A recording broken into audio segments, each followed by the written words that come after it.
Wangari Maathai, the woman who planted hope. What if one woman could change an entire country by planting trees? What if fighting for the environment could also mean fighting for democracy and human rights? This is exactly what Wangari Maathai did. She was a woman who understood that taking care of nature and taking care of people go together. Wangari Maathai was the first African woman to win the Nobel Peace Prize. But she did not win it for ending a war. She won it for planting trees, protecting the environment, and empowering women. Her story shows us that environmental protection is connected to peace, democracy, and social justice.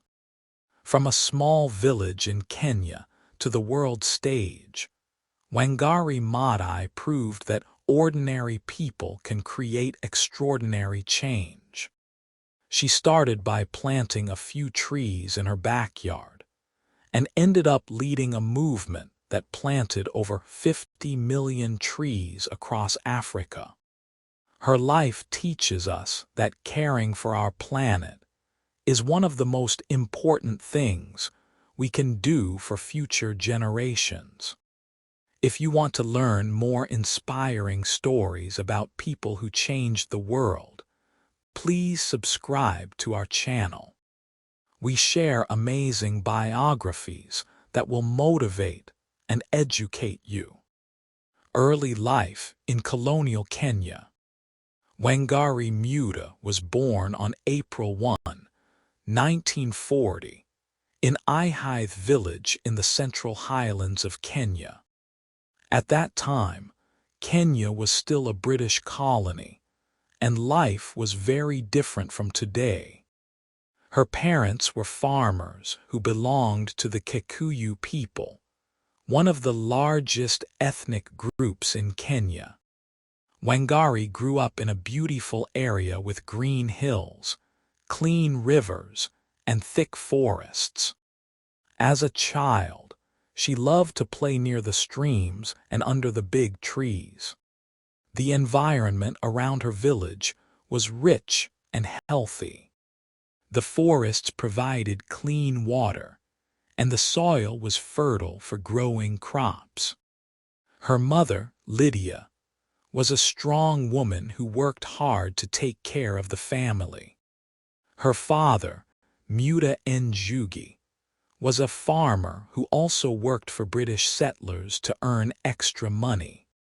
Like most families in rural Kenya, they were not wealthy, but they had enough food and a strong community. Wangari was a curious and intelligent child. She was one of the few girls in her village who had the opportunity to go to school. In the 1940s and 1950s, most girls in rural Kenya did not receive formal education. But Wangari's parents believed education was important, and they made sacrifices to send her to school. At school, Wangari was an excellent student. She loved learning and was especially good at science subjects. Her teachers noticed her intelligence and encouraged her to continue studying. This was unusual for a girl from a rural village at that time. When Wangari was young, she witnessed how the environment around her village began to change. The British colonial government was cutting down forests to create space for coffee plantations and European settlements. She saw streams dry up and soil become less fertile. These changes worried her, even as a child. The colonial system also meant that African people had limited rights and opportunities. Wangari experienced discrimination because she was both African and female. But instead of accepting these limitations, She was determined to get the best education possible and make a difference in her country. Education and academic excellence. In 1960, when Wangari was 20 years old, she received an incredible opportunity.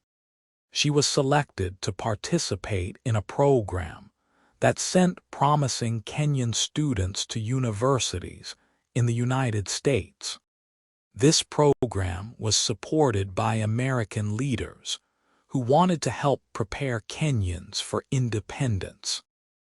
Wangari traveled to the United States and enrolled at Mount St. Scholastica College, now Benedictine College, in Kansas. She was one of about 300 Kenyan students who came to America through this program. The experience was both exciting and challenging for a young woman from rural Kenya. In America, Wangari studied biology and was fascinated by how living things interact with their environment.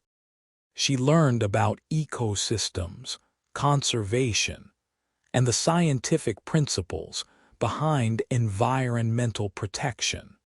This education gave her the knowledge she would later use to help restore Kenya's environment. Wangari was an outstanding student in America.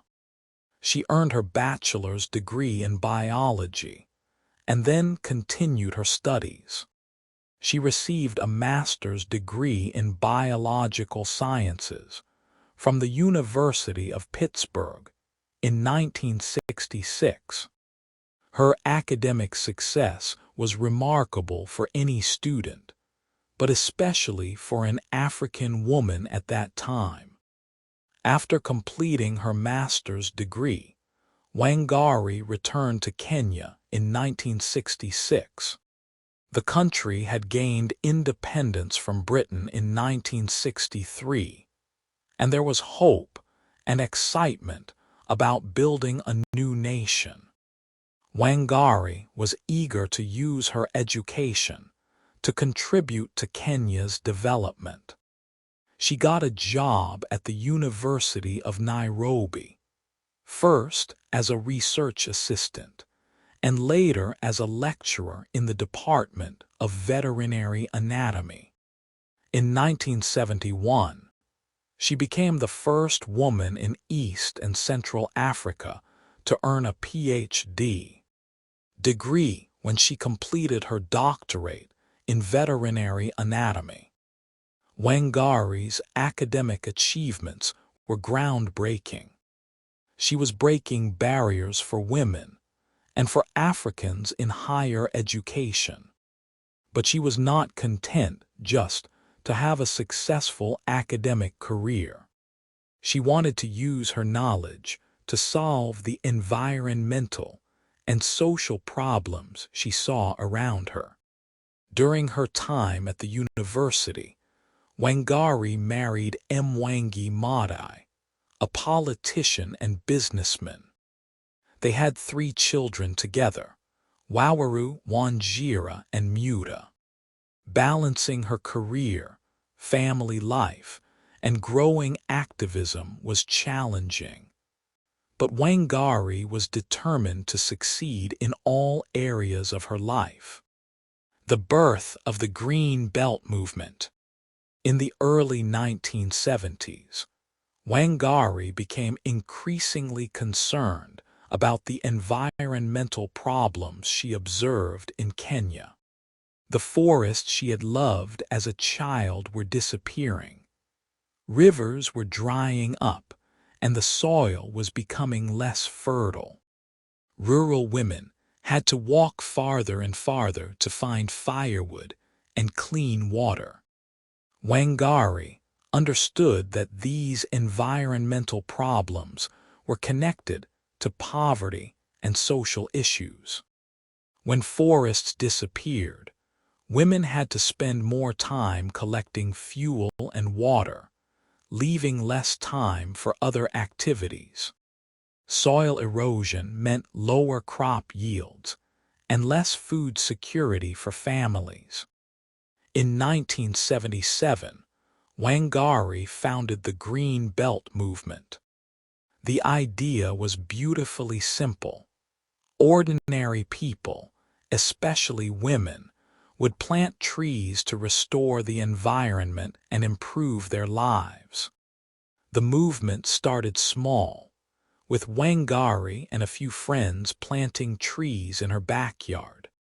The Green Belt movement taught rural women how to plant tree seedlings and take care of them. Women were paid a small amount for each tree that survived, which provided them with income while helping the environment. The program focused on planting indigenous trees that were well suited to the local environment. At first, many people thought Wangari's idea was too simple or not important enough. Some government officials, and even some educated people, did not take the tree planting movement seriously. But Wangari believed that simple solutions could address complex problems. The movement grew rapidly because it met real needs in rural communities. Women were eager to participate because it provided income and helped solve environmental problems they faced every day. The tree planting also created jobs and brought communities together for a common purpose. By the 1980s, the Green Belt movement had spread across Kenya and into other African countries. Thousands of women were participating, and millions of trees had been planted.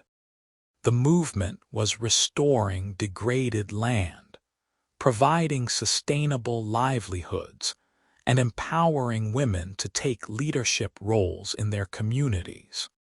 But the Green Belt movement was more than just environmental restoration. It also became a platform for educating people about democracy, human rights, and good governance. Wangari understood that environmental protection required political change and citizen participation, fighting for democracy and human rights. During the 1980s and 1990s, Kenya was ruled by President Daniel Arap Moi, whose government became increasingly authoritarian. Opposition to the government was not tolerated, and many people who spoke out against injustice were imprisoned or harassed.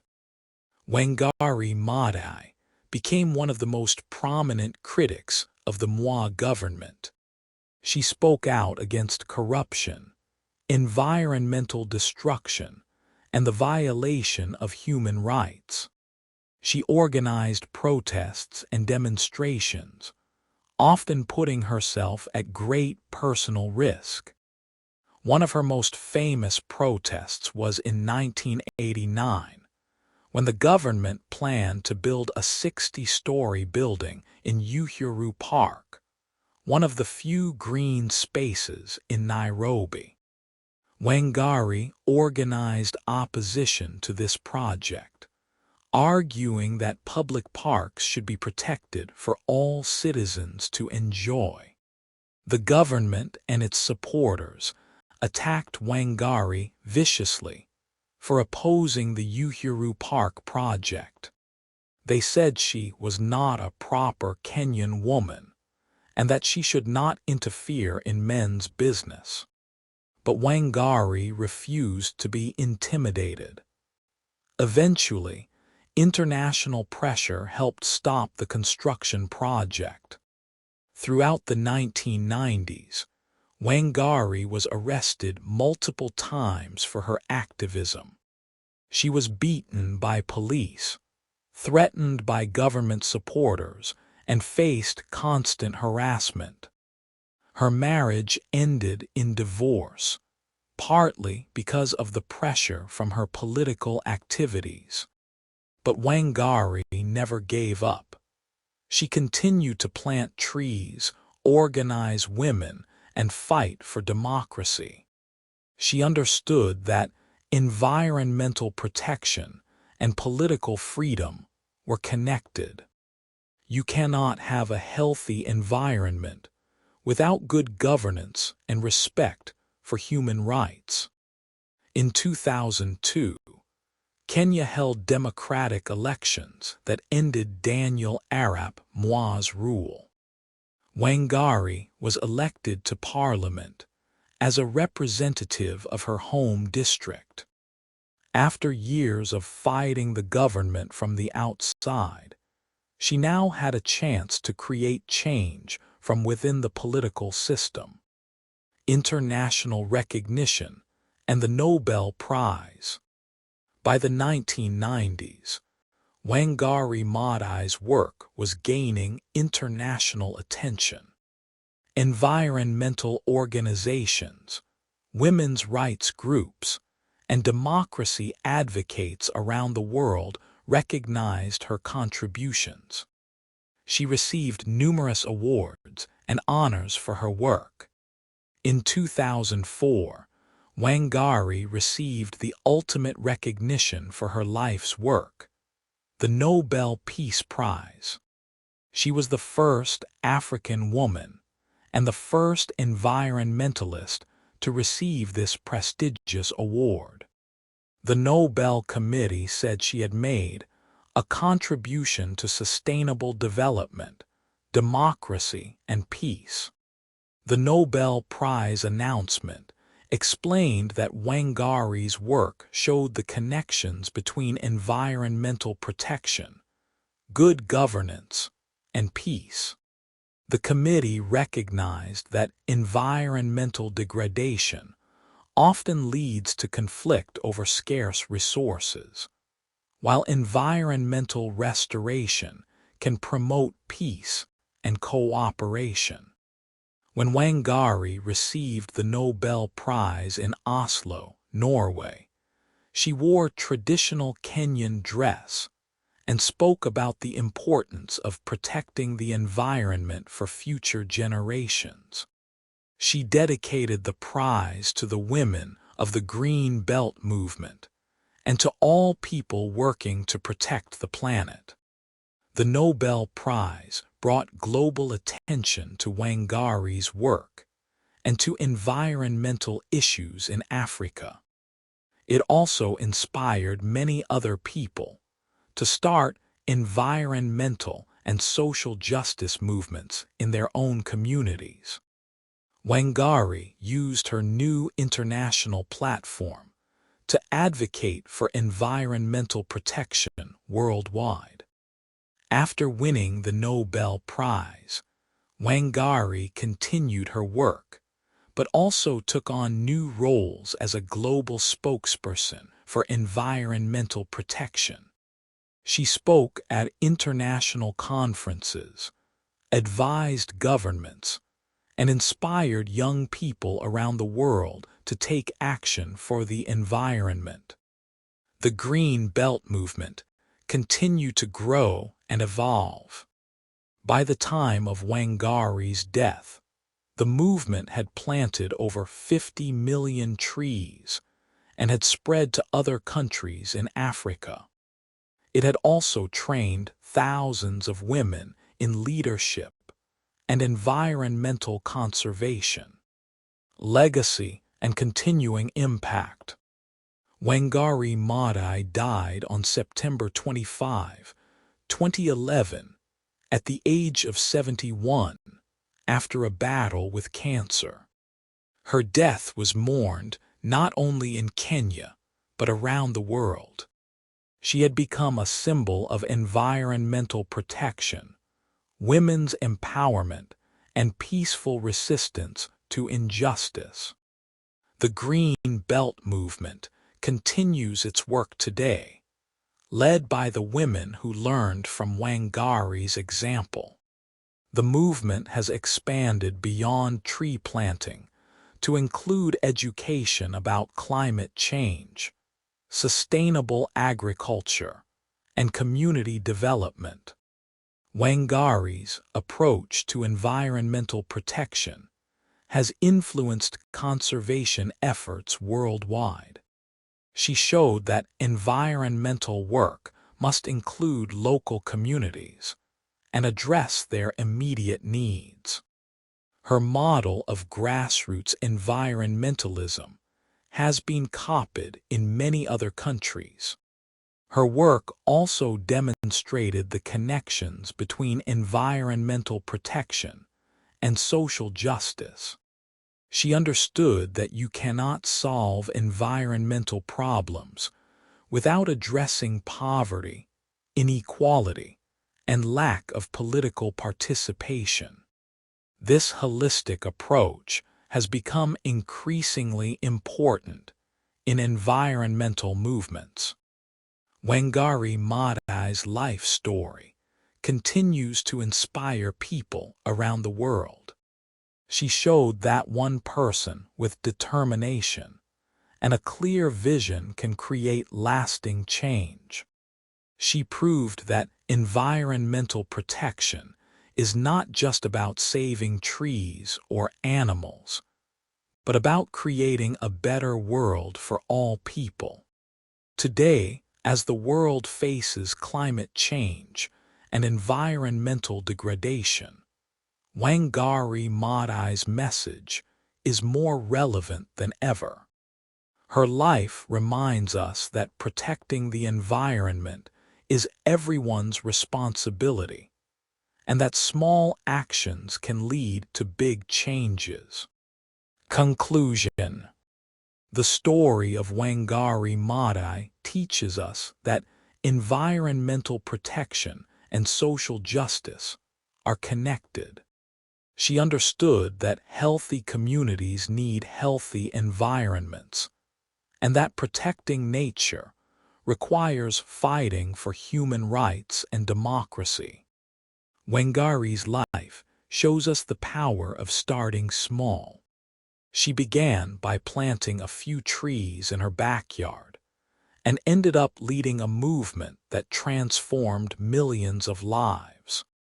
Her story reminds us that we do not need to wait for permission to start making positive changes in our communities. Her work also demonstrates the importance of empowering women and including all people in environmental protection. The Green Belt movement succeeded because it gave women leadership roles and addressed their practical needs while protecting the environment. Perhaps most importantly, Wangari Maathai showed us that caring for the planet is an act of hope. Every tree planted is a statement of faith in the future. Every stream protected is a gift to the next generation. Every person educated about environmental issues is a seed of change. Wangari faced many challenges throughout her life. She was criticized, arrested, and threatened because of her work. But she never lost hope or gave up on her vision of a better world. Her persistence reminds us that meaningful change often requires courage and determination.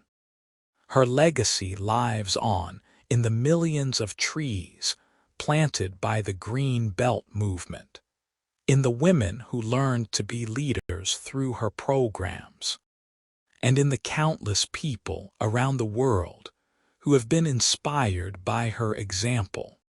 Thank you for listening to the story of Wangari Maathai. Her journey from a rural village in Kenya to global recognition shows us that anyone can make a difference in protecting our planet.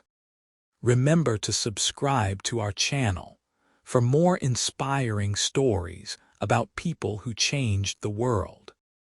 The next time you see a tree, Remember Wangari Maathai and her belief that small actions can create big changes. What will you do to help protect the environment and create a better world for future generations?